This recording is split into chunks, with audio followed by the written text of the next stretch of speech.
Record.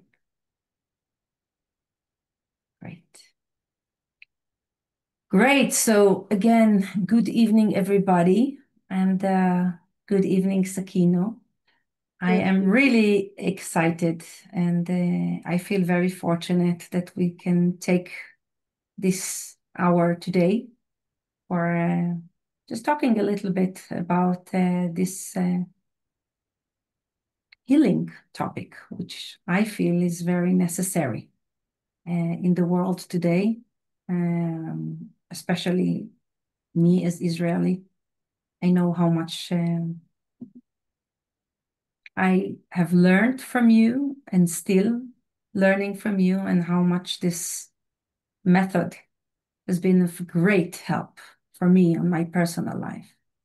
So I'm very excited to share it with all the friends that I hear and whoever will receive this recording.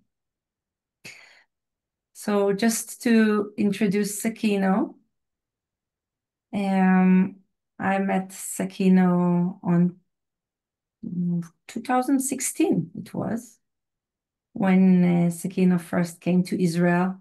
After a recommendation of a very good friend, I arranged a workshop for Saakiino here in Israel, and it was the first time we met, and I simply fell in love.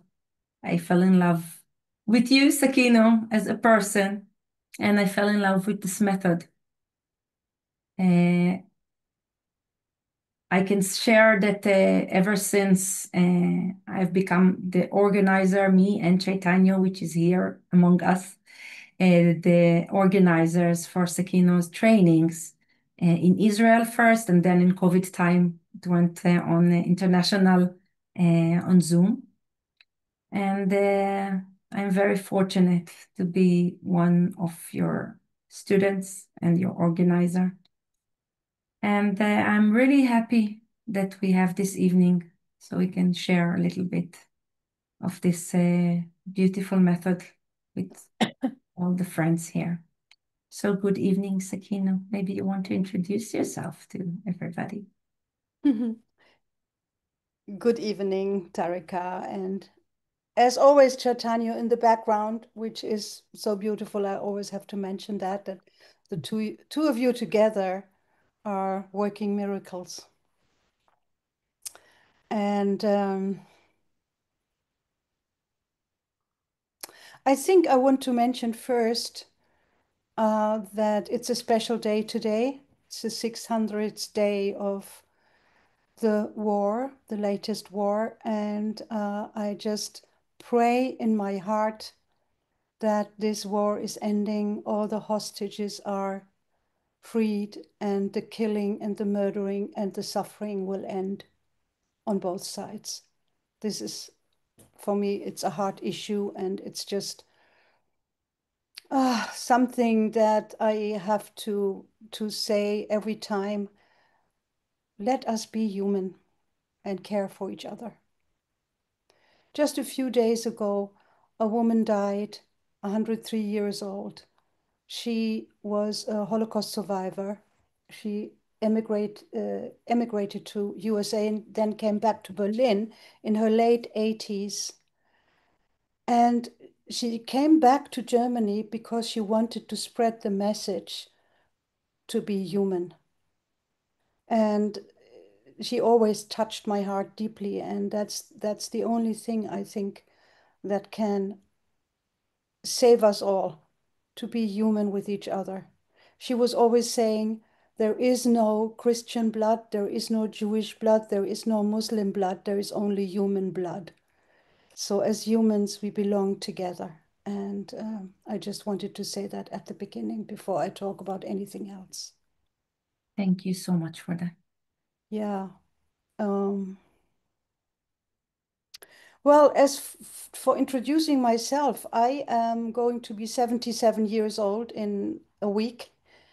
And for me, this is a number, somehow it feels like a great number, 77. And my life for the last 40 years, 40 plus years has been dedicated to healing. I grew up in a very traumatized family. My father was a Nazi, and he was involved in the murdering of Jews in Minsk, today Belarus. And it was silenced in my family. Nobody talked about it. And only at the age of 55, I found out about that.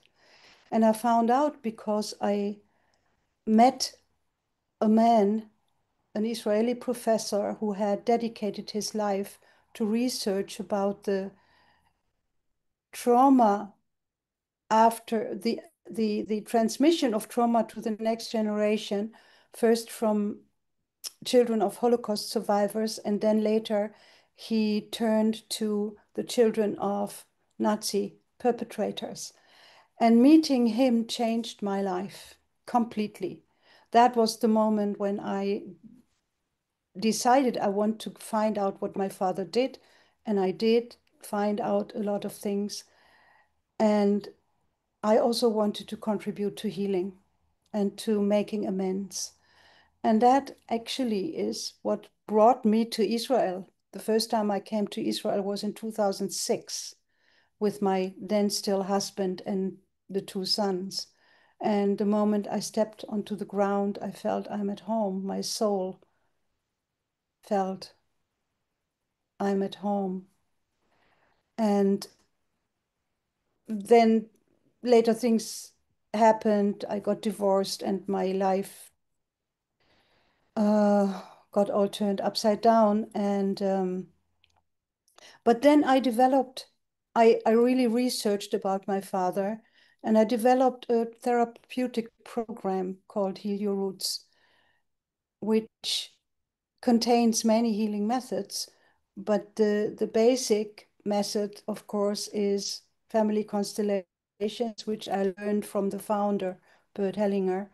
And also it contains other methods like storytelling that I learned from Dan Baron, and somatic methods from Peter Levine and others.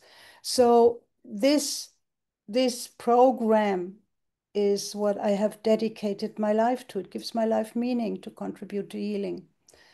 And that's my driving force in my life. I also got remarried again a year ago to a beautiful man who is Jewish and lost his whole family in the Holocaust. And us getting together, his name is Irvin Yalom, us getting together seems to me another step in healing both our wounds, his and mine. And well, this is who I am. I am a healer, I am a teacher, and my contribution to healing is to make amends and help people to overcome their traumatic past and the wounds from the past. I think that's all I want to talk Mm. about So myself.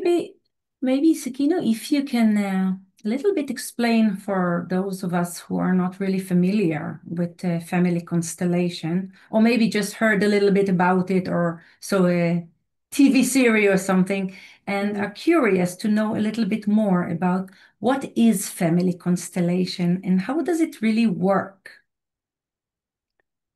Well, the method itself was developed by a man called Bert Hellinger, who was German. He used to be a German priest, which is important to know because he lived for a very long time as a missionary in with the Zulus in Africa. And he learned a lot about rituals and tribes and belonging and healing there. And then at some point he left the order, his mission order, and became a therapist. And he studied with Virginia Satir, who is basically the mother of systemic therapy, an American social worker who developed a certain way of working with families who were in trouble. He also did psychoanalysis, he did psychodrama, primal therapy, and all these methods, which I also have studied, all of them, he somehow brought them together and developed this family constellation. And there are many, many attempts to really explain how it works. And nobody really knows exactly precisely. There are many assumptions, there have been many researches about it. But technically, it works like this. When it's done in a group, a client comes and expresses a particular issue that he wants or she wants to look at. And then from the group, people are chosen to represent members of a family or of a certain system that client is living in. And the moment that they are asked, would you like to be, let's say, my father, would you like to be my mother, and they agree to take that role, I always say the role takes them. So it seems that there is a tuning in of that person into a, we call it knowing field, that allows them to receive the information so that they can be that person that they are representing. Now, if you haven't done it, it sounds spooky. Even to me sometimes when I do constellations and I see things. Just yesterday again, I did a constellation on Zoom. And for me, it blows my mind every single time I see it happening. And the best way indeed to know how it works is to participate and take roles. The ground assumption of family constellation is that we are not only individuals, but we are members of systems. We are members of our family system, the family we were born into and raised, maybe. We are members of a societal system.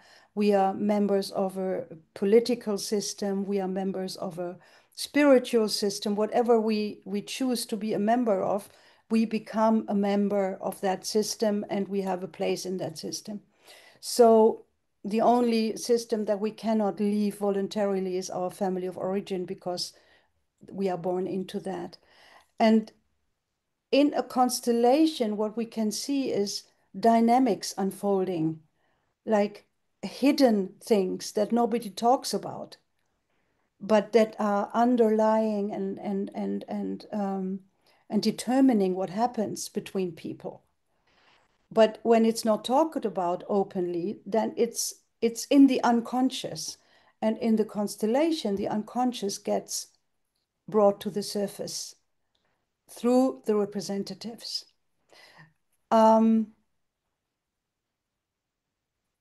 What it does oftentimes is that by opening up these unconscious, let's say, loyalties or hidden dynamics within families or other systems, it can be resolved. It is not necessarily every time happening, but it can be. But sometimes even through seeing something that has been unseen before, something happens in the person. That because as long as we don't see something, we cannot do anything about it. That's for sure.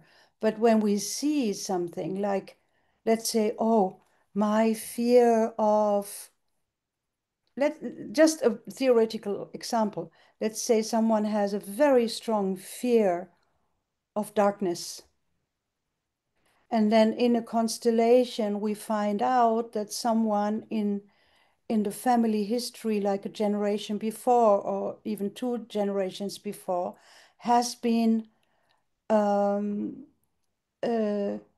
captured in a dark room, in a prison, in a basement, or has been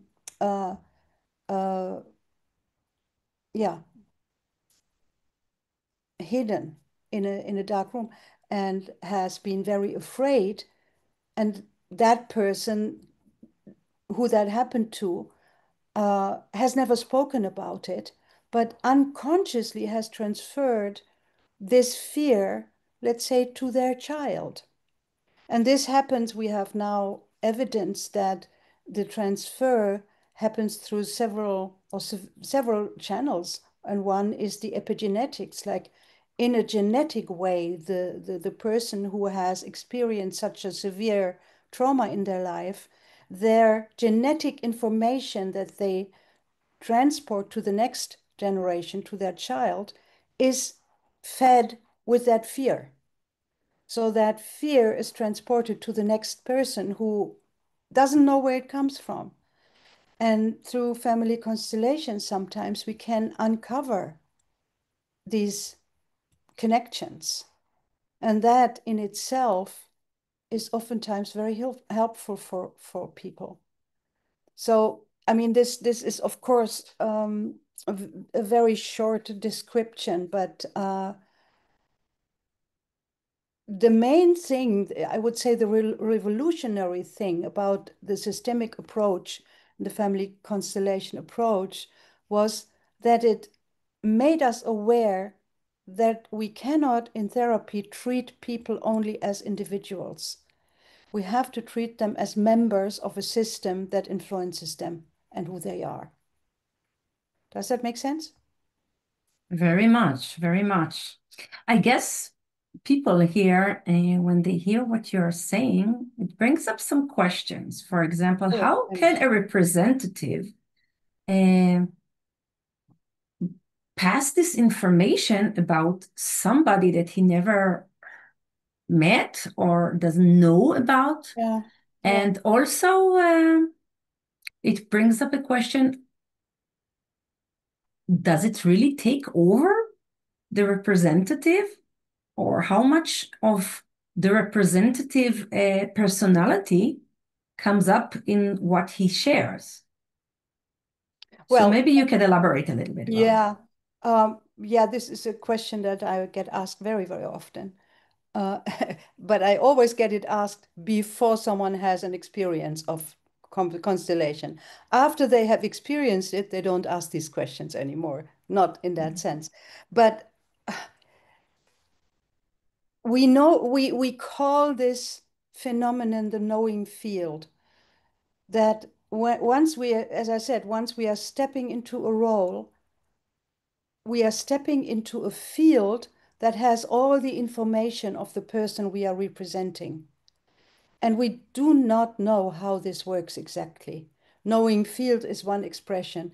Rupert Sheldrake's morphogenetic fields, which he researched for over 30 years now, gives another explanation, that members of a species, they carry information about other members of the species when they belong to the same system. And I think this is up to future research to find out how the exact pathways are that this is transported. But as much as I can see it now, after having done this work for so long, is that every time someone steps into a role, they immediately get information, they express things that they even say afterwards are not their own. They do not experience that in their personal life. They only experienced it in the role they had taken. And the other part of your question, could it be also part of the person? Yeah, certainly. But I always call it, in the back of my mind, I'm still also myself when I'm in a role. So a part of me is relating to the role as well. And my own emotions, my own trauma, my own life experiences can be touched, of course, of course. But there is always a distinction between, oh, this is me and this is the role. I mean, you know it from yourself when you have been standing in Mm-hmm. so many roles, Yeah. that it's clear. The distinction is clear. I've never seen let's say a confusion between the role and the person themselves. But there, of course, there are overlappings. And in my experience, also being in a role, often, very often, if I would say always, meets me on my personal issues. Hmm. So it's not like by a chance it's not by a coincidence that I am being somehow chosen into a role. Mm. So Yeah, I can people often, also, yeah, yeah. I can also say that the healing aspect of the work is not only to the person that the constellation is being uh, done to. It's not the client, yeah. Yeah. So the Mm. healing is happening actually all over. Yeah. And many of the constellation that I have been actually just watching were so powerful and so transformative for me. And I find it, yeah, very, very powerful work. And this brings another question that I'm sure that some of our friends here have. Uh, how does it work on Zoom? Because many of us know the work of constellation Mm.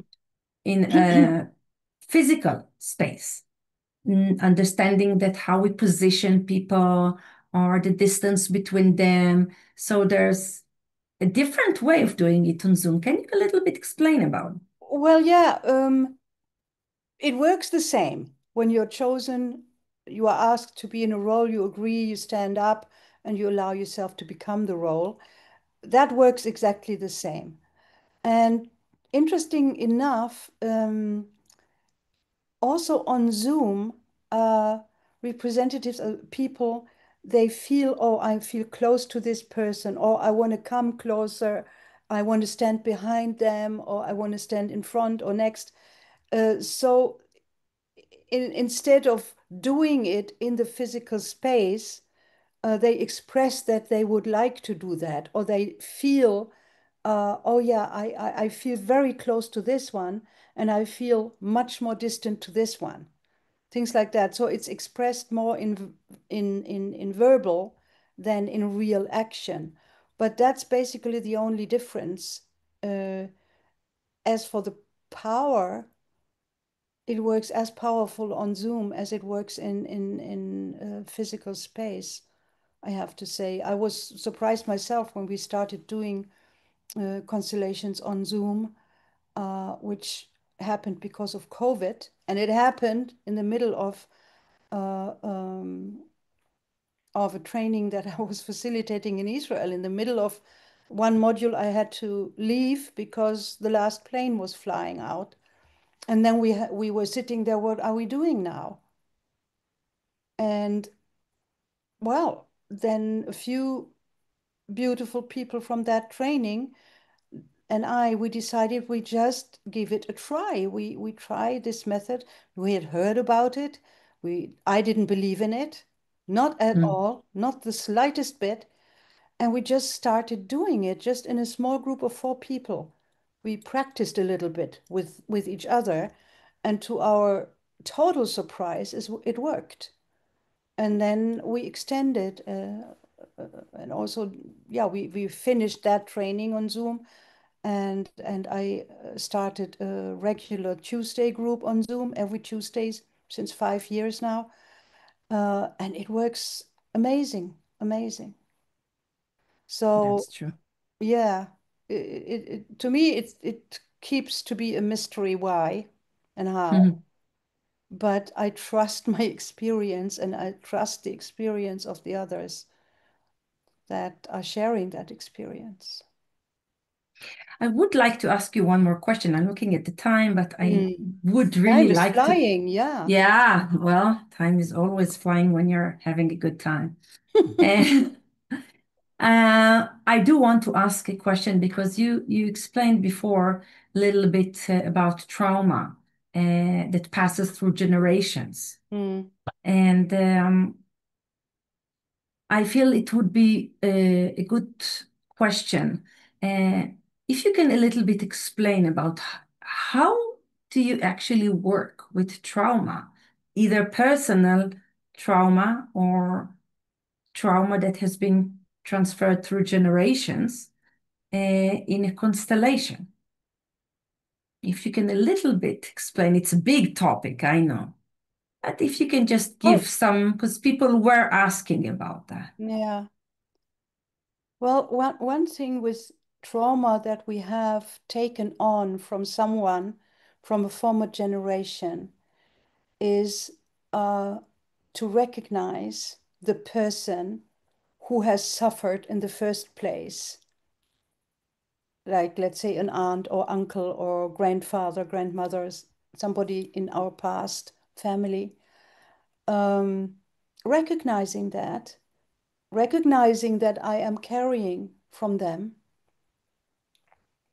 And in a constellation, it's very beautiful because we have specific rituals of acknowledging the suffering of that person, honoring that person, and also recognizing that I have taken on their trauma out of love, out of loyalty. You could say, I didn't want to leave them alone. Because this is how family systems work. There is a loyalty within a family system. Everybody who belongs to that family is valued as a member of that family, including their suffering, including what they went through. And if, let's say, a person in a former generation has not worked through their trauma, couldn't resolve it because for various reasons, then someone later takes on to, well, I take it on from you because you suffered, and now I am suffering because I feel loyal to you. And then the ritual that we use in different ways is always including the honoring of the person. And I really honor how much you suffered. I took it on because of love, but I know it's not mine. And I give it now back to you with love and respect. So this is in a nutshell. These are usually longer processes that we are working through, but we recognize that we have taken on a trauma from someone in a former generation when there is nothing in our own biography that explains a symptom that we are carrying. And then we have to look back. Who could we be loyal to? Whose fate are we carrying on? And very often we find someone or several people. Yeah. Yeah, you spoke about symptoms, so I also want to ask, like, working with a constellation, it's also possible to work with body symptoms. Oh, yeah. With which topics would you say that you can work with a constellation?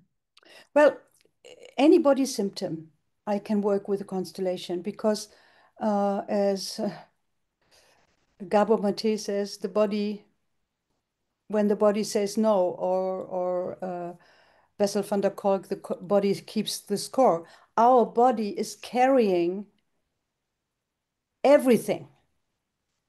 So when we are having a symptom in the body, we know that symptom wants to tell us something.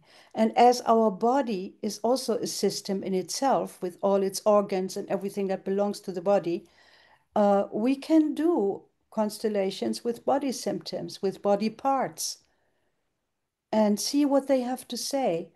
This is a well-known technique already from another therapeutic tool, which is called Gestalt, that you let body parts speak or you let symptoms speak. So not everything that we are doing is originated only in family constellation, because family constellation is a melting pot from different sources. But yes, symptoms. Just yesterday, I worked with a very strong body symptom again, and it was just incredible what came out. So there is an incredible variety of themes that we can work with constellation method. But there is also taking a little leap to the training. When I train people in this Heal Your Roots, my basic understanding is the technique of family constellation is easy to learn. Anybody can do it. Take someone in a row, let them stand, let them speak. But you can also do a lot of damage with it if you don't have the tools to really listen, to direct into a healing path. So for me, a basic understanding is what we have to learn is to listen to the other. And this is what I learned from Dan Baron. And listening not only to the words, listening to the whole person, to their tone of voice, to their gestures, to their body language, to the color of their skin, to every single detail of their physical and emotional being. And for that, I include all kinds of other methods, like somatic experiencing, which I learned from Peter Levine, and as I said, the storytelling from Dan Baron. Also knowing how the nervous system works, how you can recognize when someone is let's say dissociating. Like you can also, some people say, leaving their body with their consciousness because something is too much. You need to learn to listen to all of this. And this is definitely a big part of the training, practicing. So talking about the training, also the trauma part is Yeah. a very important part of the training. Yeah, yeah. I find it very important to say because it is a huge part of the training, and this is Yeah. something that I find it's very important because when you do not know how to work with trauma, a constellation can be very damaging. If somebody Yeah. doesn't know how to recognize trauma Yeah. in a constellation, can re-traumatize the client, either also Yeah. the And this, representatives. I think it's also very important to know your limits. Like, let's say I am a therapist. I'm specializing in trauma work. So this is my main path of life for my own story. But then there are also people who don't want to work as therapists. They work in corporate settings or as lawyers or as doctors or whatever. And they also need to know how to recognize when something is beyond their capacity to work.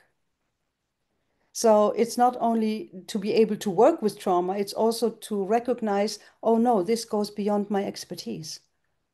This is something I shouldn't touch. So yes, uh, yeah, I think that's enough. Yeah. I can also say that having done this training for the first time, I can definitely say that first I did it for myself, for my own healing. It was Yeah. a journey of healing my own roots. So with this, I look at the And time and let me just say one yeah. more sentence. And I think this never stops. Mm. I'm still healing my own roots. Every time when I work in a group or with a client, I am touching my own issues and I'm healing my own wounds. This is part of the journey. But yeah, it's the start of healing, or is the start of learning to heal others, is healing, starting to heal yourself. Yeah. Yeah. I look at the time and I want to give space for people to ask questions. So maybe before we open the chat for questions, I also would like, we spoke about the training, so maybe Chaitanya, you can also put here in the chat box so people can copy and keep it, the link also for the training, both in Hebrew and in English, so people can have it. And of course, the link for the workshops that we are going to have of Saakiנו in Israel. There are going to be 2 workshops, one on Friday and one on Saturday. Friday would be a family constellation workshop that will be, of course, open for everybody. And on Saturday, it will be a workshop that will deal more with trauma work. Yeah. It also is going to be open for everybody and all are welcome. I just want to say that on the previous visit of Saakiנו to Israel, I opened the workshops at evening, and by the morning when I woke up, it was full. So if you do want to secure your spot, you are very welcome to do it soon. Yeah. All right, so I would like to open now the chat for questions. Any questions about constellation, about the training, whatever comes up, please feel free to ask.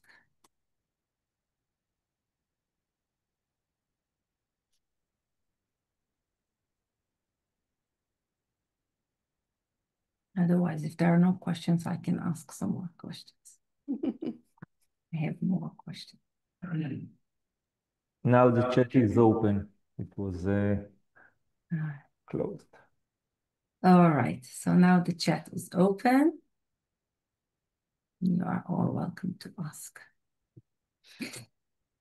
I would just say also that the training is going to start on the 26th of June, and it's going to be 1.5 year training on Thursdays evening. In Israel time, it's going to be 6 o'clock until 10. And Europe time, well, it depends. 5 to 5 to 9. Central European time is 5 to 9. British time would be 4 to 8. Yeah. Yeah, it goes back. All right. Yeah. And yeah, and we still have few spots open for the training. Yeah, so if you do have questions, please. Yeah, I see. Well, Gabriela, there's a question. How easy it is to transfer the work we learn online into offline constellation work? Means that once you learn it online, how can I apply it on my with my clients on physical it space? depends. When you are in a group, you do the same thing as online. You let your client choose representatives, and when they agree, they stand up in the room. And the only difference is that in a physical space, I have 2 options. Sometimes I let the representatives just move around, find their place by themselves. The other option is that I ask the client to stand behind the representative, put the hand on their shoulders, and guide them to a place that they feel is the right place now. And then the procedure that comes after that is the same as online, that I ask everybody how they feel in their place. I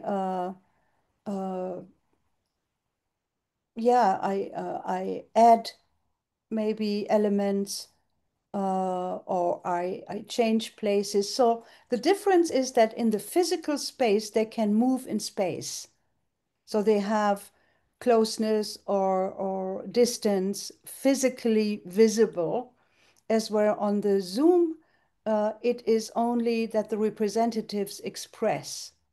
I feel physically close to this one, or more distant to that one. So that's the difference. But the transfer is very easy, as it was the other way around too.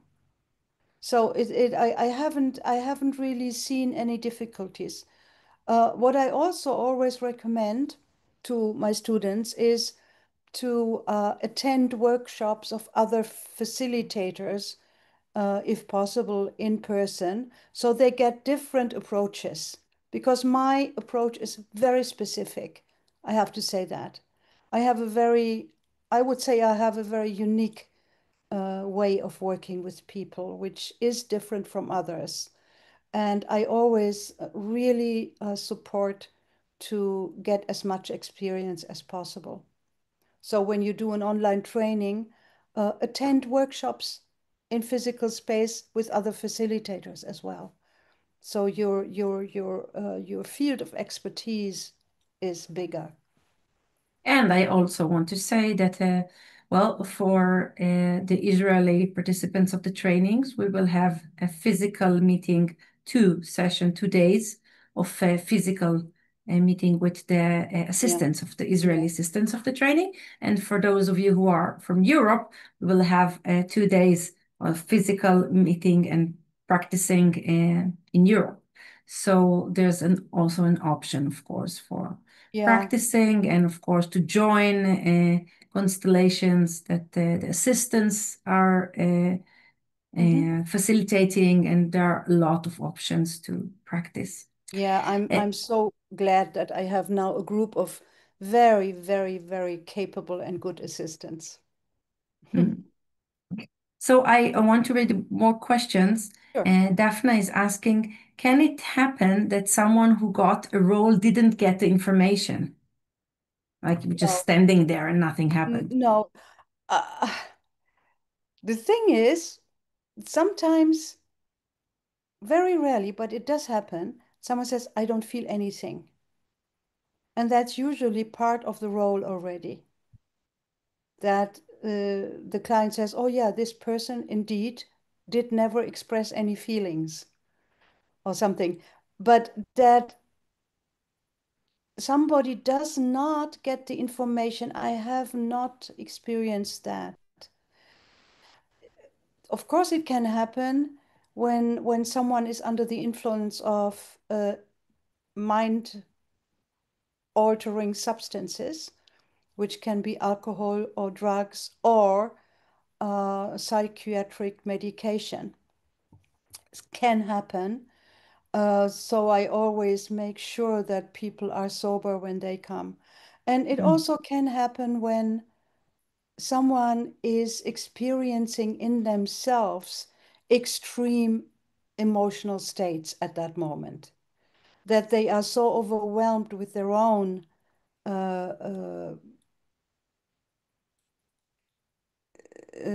inner experiences, states, then they cannot really tune into a role.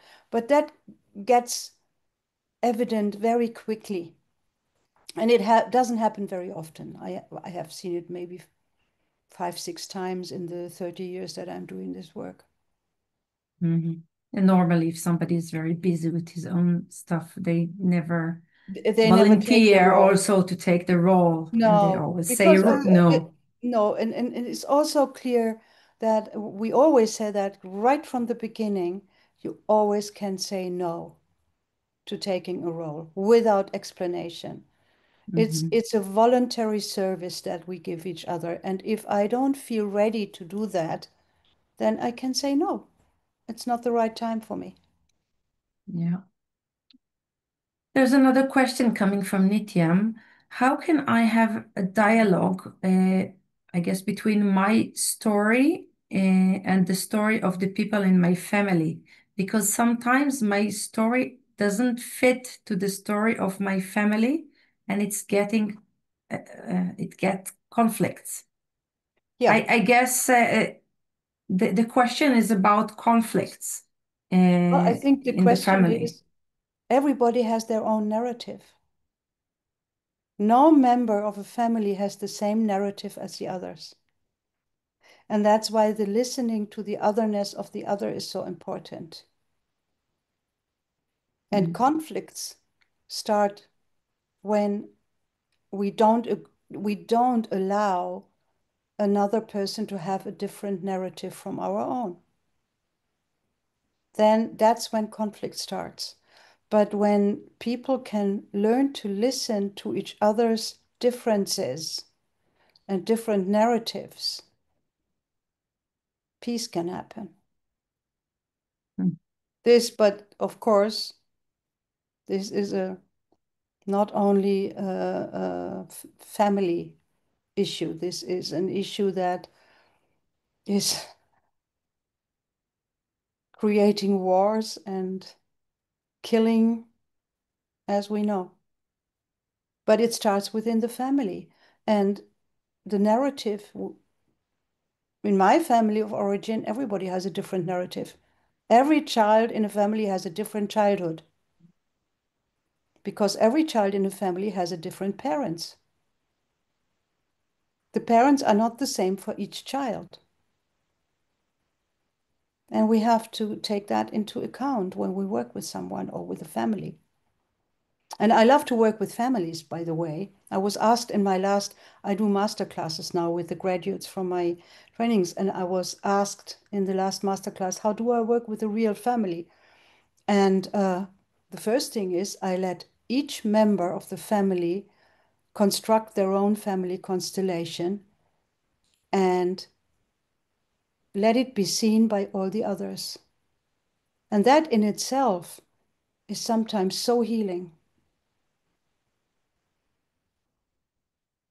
So yeah, I understand what you're saying. And it brings me to another question that was not asked here, but I'm sure that many people do have it in the back of their head. Can a constellation influence people that are not present in the room?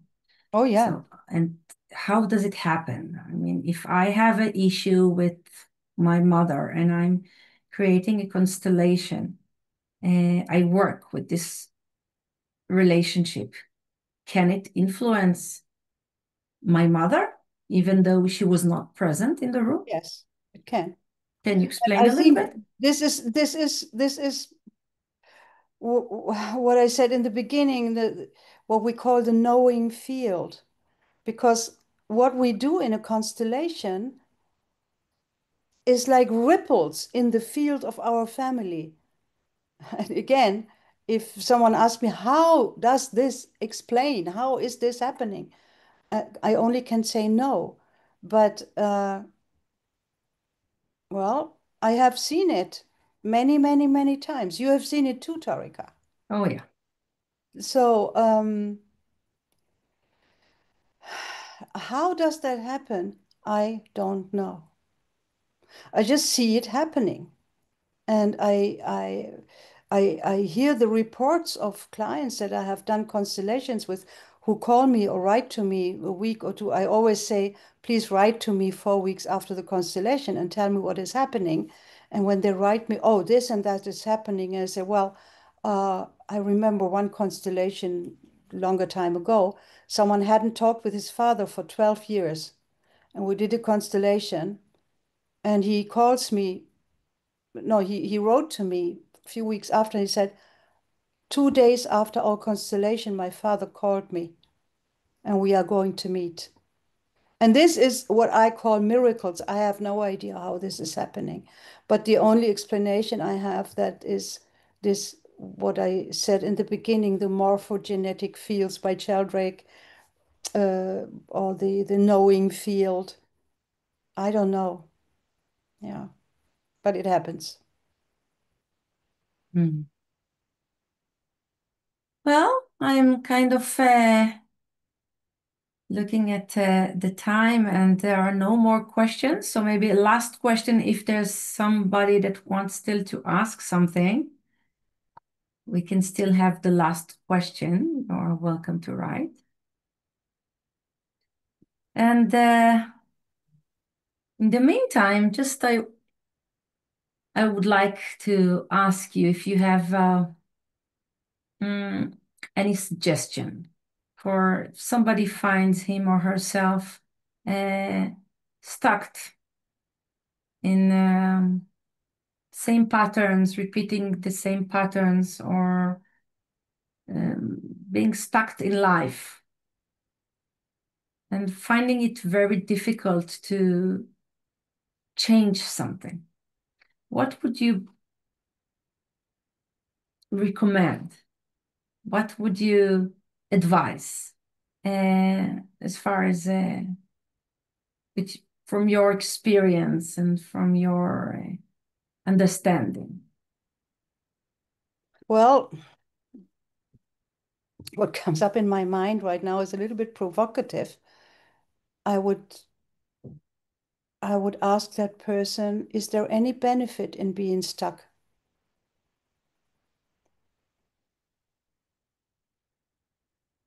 And what is the benefit?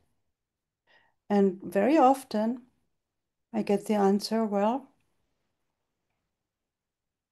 I don't have to move. I don't have to change anything. But also being stuck can be very painful. And if someone comes to a constellation group, well, I would probably do a constellation with that.